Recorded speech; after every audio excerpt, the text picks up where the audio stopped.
You can call me Mystic Mike because I predict these things.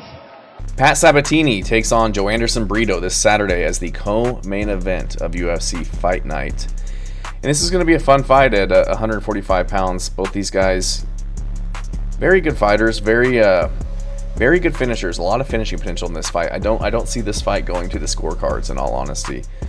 Pat Sabatini, more of a grappler type of guy. He's 19-5, 34 years old, 5'8" with a 70-inch reach, taking on Joanderson Brito, who is 30 years old, 5'8" with a 72-inch reach. So Brito going to have a 2-inch reach advantage.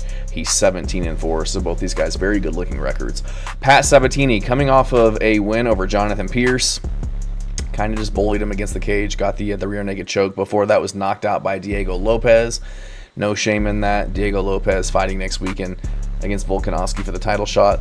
And before that, got an arm triangle choke over Lucas Almeida. So Pat Sabatini, very good wrestler, very good submission guy. Not the best striking in the world. Is a D1 wrestler at a Rider University in New Jersey. Really looks to kind of push guys against the fence, kind of bully them to the ground, and either control and wait and win the rounds that way, or wait for the opening to get the submission. He really kind of bulldozes guys, honestly. If you don't have a good grappling base, you're going to struggle against Pat Sabatini. And that's where I feel like Joanderson Brito is going to be able to kind of nullify the grappling by a Pat Sabatini. He's very good on the ground himself. Very high level jiu-jitsu, but he's got the striking and the tenacity on the feet that Pat Sabatini just doesn't have.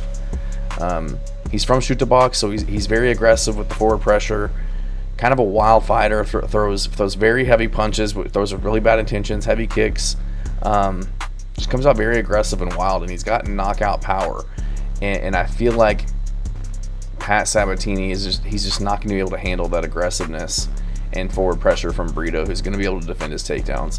And even if he does get a takedown, he's savvy enough on the ground and defensively responsible enough to not get caught by anything by Pat Sabatini. He's going to be looking to be doing damage the entire fight, whereas Sabatini's just going to be looking for control, get it to the ground, and look for his submissions there and to stay safe and not take damage on the feet. I think Brito gets this one done by KO. Sabatini's shown that he can be chinned. He was hurt by Diego Lopez and put out in that fight, and before that was ground and pounded by Damon Jackson. So if you're getting ground and pound TKO'd by Damon Jackson, Joanderson Brito's gonna have his way with you, and that's kind of how I see this happening. I just don't think Sabatini's gonna get any real respect on the feet from Brito. Brito's gonna be pushing forward, landing big punches, forward pressure. He'll be panic shooting. Brito will defend the takedowns, keep firing, keep throwing leg kicks. And I just don't think Sabatini's going to be out grappling. He's not going to be able to push him against the fence, get his takedown against somebody like Brito, who very great all around, much more of a killer instinct on the feet, looking to hurt you. I just think he's going to be marching forward on Pat Sabatini, defending takedowns and landing big shots.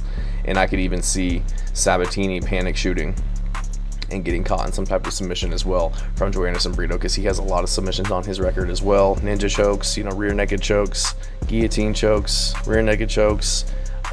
So I just think Brito, he's more tenacious. He's more of the I just think he's tougher. I think he's more of a fighter than Pat Sabatini is, who's more just a grappler than an athlete.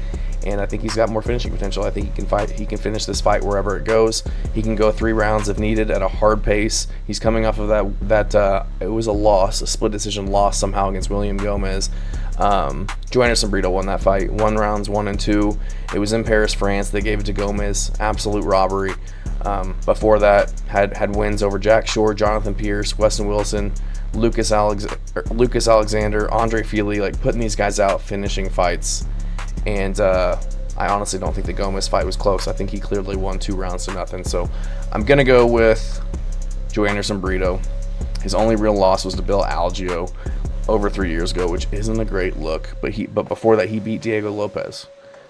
So I think Brito's the much better fighter. He's surprisingly only a minus 250 in this fight, which is crazy.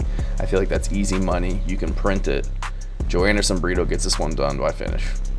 Thanks.